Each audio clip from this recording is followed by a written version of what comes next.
everyone, welcome to Coffee and Life Chats. Last week we spoke about identity, and a large part of who we are or how we define ourselves is the way we look, our beauty. So today we're talking about redefining beauty, and I'm so excited to have a special guest with us, a lady that I love. She's a vlogger, very passionate about health and wellness. Jean, welcome to the show, Jean. Thanks for having me. So Jean, just to start us off, what does beauty mean to you? How would you define beauty? Before God or after God? Before God, it was just about how I looked on the outside. Yeah. And as far as I was concerned, it was not cooperating. Because I had battled acne, or at least that's what society has called it, since I was about 10, actually 9. So I didn't fit into, according to me, I didn't fit into the mold of beauty as society has had us define.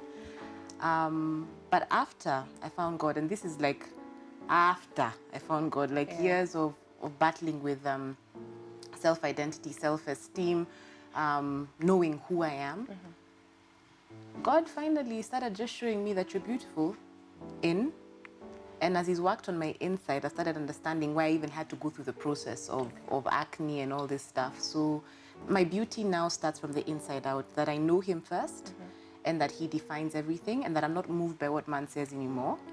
So my beauty is now defined by who He says I am. And as long as He calls me beautiful, nothing else really sways me anymore.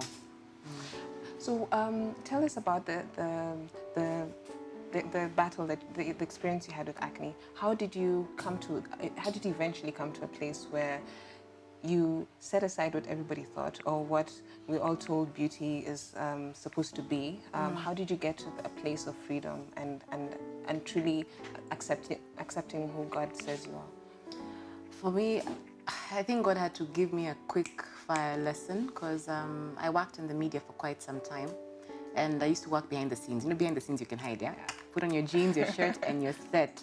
Until the day I was told by our boss that he wanted me to read news, and I thought the guy must be, he's not okay. Are we seeing the same thing? Because growing up, they're the faces we had seen on TV. There's a way people look. You're smooth. Hakuna kasoro, as in everything is in place. Everything is in place, yeah. Then here you are asking me who had scarring, and I would wake up one day, I'm okay. The next day I wake up, I have a zit here, left, right, and center. But I thank God that He was firm about it. I didn't have a choice. It was Sunday, and you're told you're starting news on Wednesday. And bought my first suit, first handbag. Can you imagine?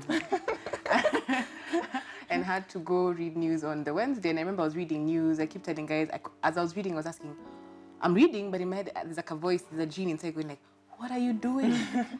Are you serious? We have that voice sometimes. How do you look? Stay straight. Remember, you have a zit on this side. You cannot, oh my God, the lighting on this side is too much. Wow. So there was so much noise in my head. And it didn't help that I got those feedback, both negative and positive, from even people you meet every day to, you know, the SMS line that you say at the end of the bulletin, please give us your feedback. You're not thinking you're going to get feedback about how you look, Wow. But we had that as well. And even some of my workmates, you know, she doesn't really look good for TV. But let me tell you, I'm not sure how I managed.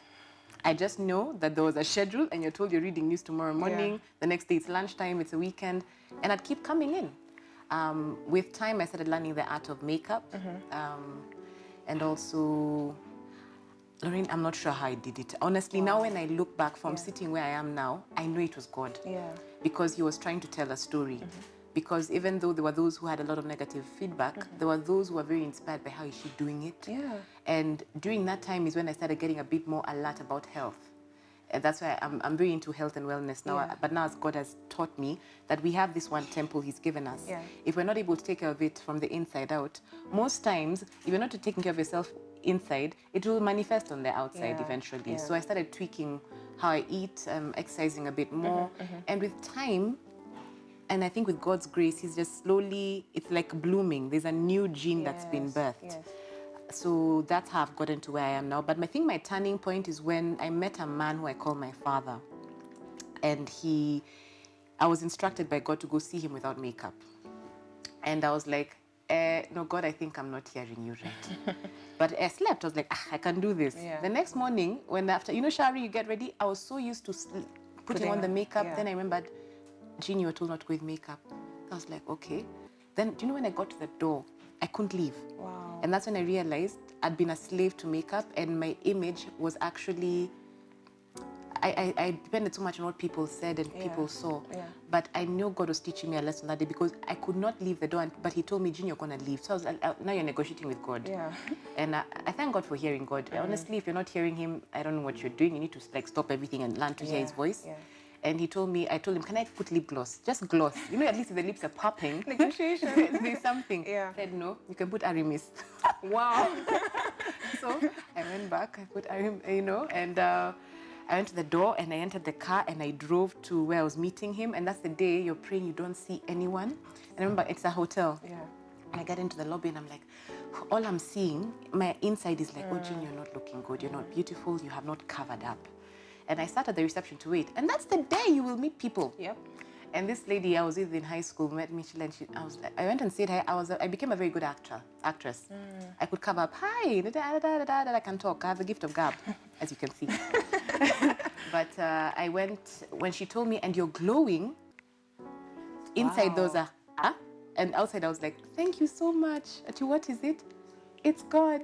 And I was saying it, but I didn't believe it. Wow. But when I saw my father, this man God has given me, and we started talking, and I told him, do you know, I've come, I have nothing on. As in, I don't even know how I've driven from home. And he asked me, you usually have makeup on? And I was like, you're kidding. Wow. And I was like, yes, I usually have makeup on. Sorry. And he told me, there's no difference.